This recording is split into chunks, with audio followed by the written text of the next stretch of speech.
So far, I've written 2 articles about my journey with bulimia, shared a couple of reels and shorts on Instagram and YouTube, but I haven't spoken in person to anyone about it. The words, "Hey, I'm a recovering bulimic," have not left my lips yet.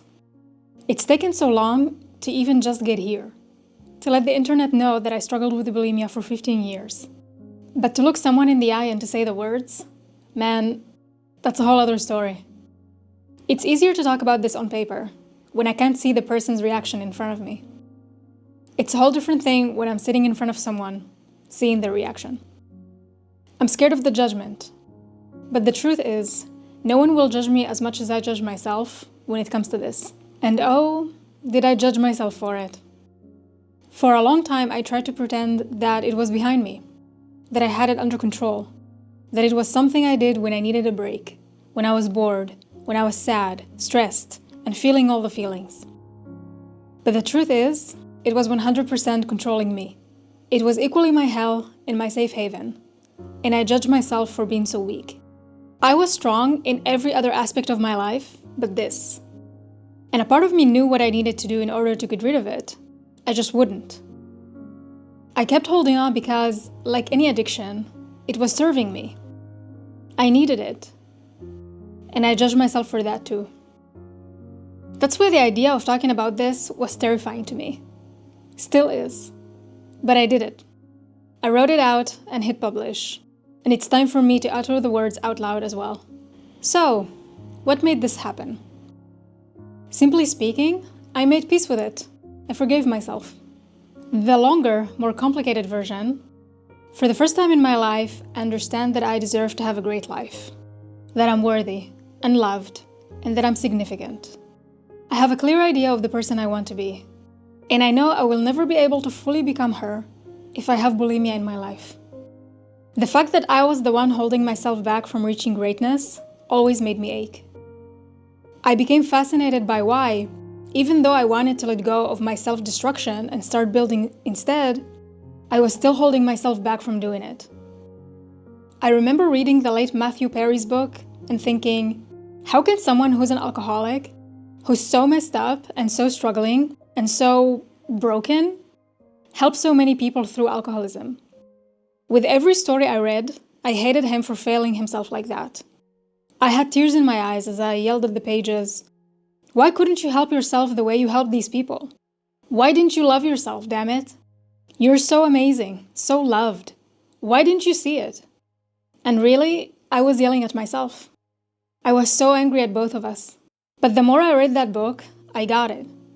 I knew that it wasn't that simple, that we can have compassion, love, and understanding, the building blocks for healing, for other people, but not for ourselves. That's why as a coach, I could hold space for people, listen for hours, and help guide them to find their answers.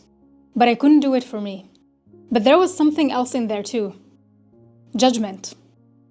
I had judgment towards Matthew, and I caught myself judging my clients for some of the things they said, because I was judging myself as well. I felt like a hypocrite, and that I had no business being a coach if I couldn't love myself the way I wanted my clients to love themselves.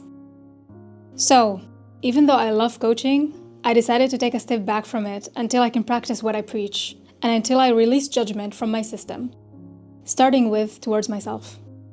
That's why I'm here, writing about the fact that despite what I tried to put on social media, I don't have it figured out.